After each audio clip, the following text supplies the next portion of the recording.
앞으로 10년 후 벌어지는 일들. 앞으로 10년 후 원격 진료의 확산은 의료 서비스의 접근성과 효율성을 크게 향상시킬 것으로 예상됩니다. 원격 진료는 환자와 의사 간의 물리적 거리를 줄여주며 다양한 기술을 통해 의료 서비스를 제공하는 방식입니다. 이 글에서는 원격 진료의 발전, 환자와 의사 간의 물리적 거리 감소의 중요성, 원격 진료의 장점과 도전 과제, 그리고 향후 전망에 대해 다루겠습니다. 1. 원격 진료의 발전. 원격 진료는 기술의 발전과 함께 빠르게 성장해 왔습니다. 초기에는 전화 상담이나 이메일을 통한 간단한 상담이 주를 이루었으나 현재는 비디오 통화, 모바일 애플리케이션, 인공지능 AI 기반의 진단 도구 등 다양한 형태로 발전하고 있습니다. 이러한 발전은 다음과 같은 요소에 의해 촉진되었습니다. 1.1. 기술의 발전.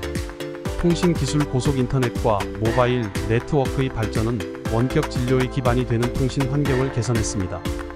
이는 환자와 의사가 실시간으로 소통할 수 있는 환경을 조성합니다. 의료기기. 원격 진료에 사용되는 다양한 의료기기들이 개발되고 있습니다.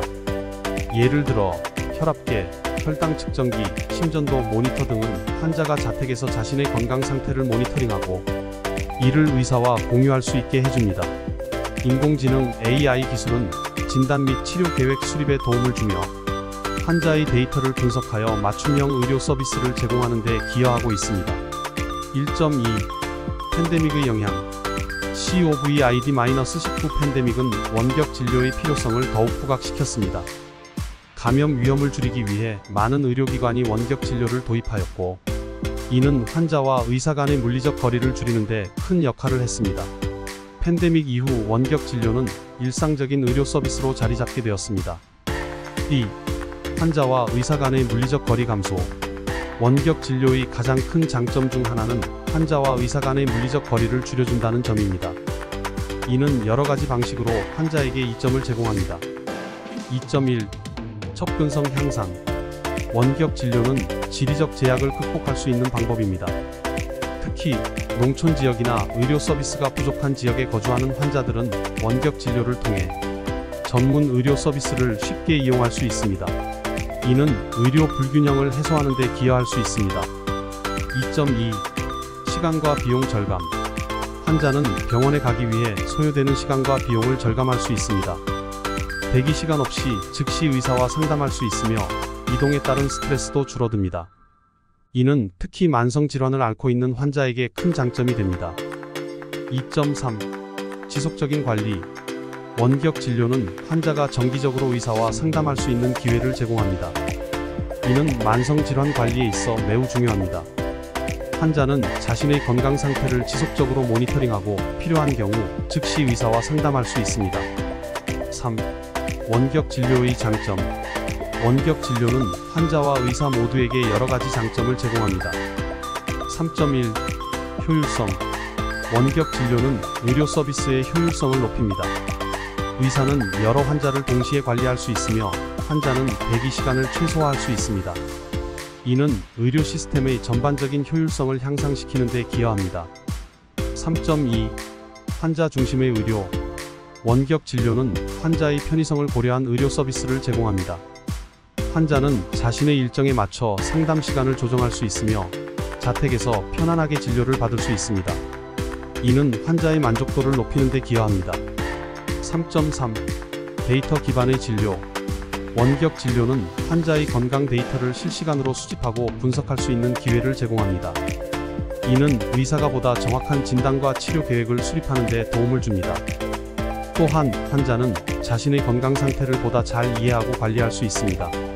4. 원격 진료의 도전 과제. 원격 진료의 확산에도 불구하고 몇 가지 도전 과제가 존재합니다. 4.1. 기술적 장벽. 모든 환자가 원격 진료를 이용할 수 있는 것은 아닙니다. 기술에 대한 이해가 부족한 고령자나 저소득층은 원격 진료에 접근하기 어려울 수 있습니다. 따라서 이러한 계층을 위한 교육과 지원이 필요합니다. 4.2. 개인정보 보호. 원격 진료는 환자의 개인정보를 다루기 때문에 데이터 보호와 보안 문제가 중요합니다. 의료기관은 환자의 데이터를 안전하게 보호하고 무단 접근을 방지하기 위한 조치를 취해야 합니다. 4.3. 진단의 한계. 원격 진료는 일부 진단에 한계가 있을 수 있습니다. 예를 들어 신체 검사가 필요한 경우에는 직접 방문해야 할 필요가 있습니다. 따라서 원격 진료화 되면 진료의 적절한 조화가 필요합니다. 5. 향후 전망. 앞으로 10년간 원격 진료는 더욱 확산될 것으로 예상됩니다. 다음은 향후 원격 진료의 발전 방향입니다. 5.1. 통합 의료 시스템. 원격 진료는 기존의 의료 시스템과 통합되어 더욱 효율적인 의료 서비스를 제공할 것입니다. 환자는 원격 진료화되면 진료를 적절히 조화시켜 이용할 수 있으며, 이는 개인 맞춤형 의료 서비스를 가능하게 합니다. 5.2. 인공지능의 활용. AI 기술의 발전은 원격 진료의 질을 높이는 데 기여할 것입니다. AI는 환자의 데이터를 분석하여 보다 정확한 진단과 치료 계획을 제시할 수 있으며, 이는 의료 서비스의 효율성을 더욱 향상시킬 것입니다. 5.3. 글로벌 의료 서비스. 원격 진료는 국경을 초월한 의료 서비스를 가능하게 할 것입니다. 환자는 해외의 전문 의료진과 상담할 수 있는 기회를 가지게 되며, 이는 글로벌 의료 서비스의 발전에 기여할 것입니다. 6. 결론. 앞으로 10년간 원격 진료의 확산은 환자와 의사 간의 물리적 거리를 줄이고 의료 서비스의 접근성과 효율성을 크게 향상시킬 것입니다. 원격 진료는 기술의 발전과 팬데믹의 영향을 통해 더욱 보편화될 것이며, 이는 개인 맞춤형 의료 서비스의 발전으로 이어질 것입니다. 그러나 기술적 장벽, 개인정보 보호, 진단의 한계 등의 도전 과제가 존재하므로 이에 대한 해결책을 마련하는 것이 중요합니다. 원격 진료가 개인의 건강 관리에 긍정적인 영향을 미치기를 기대합니다.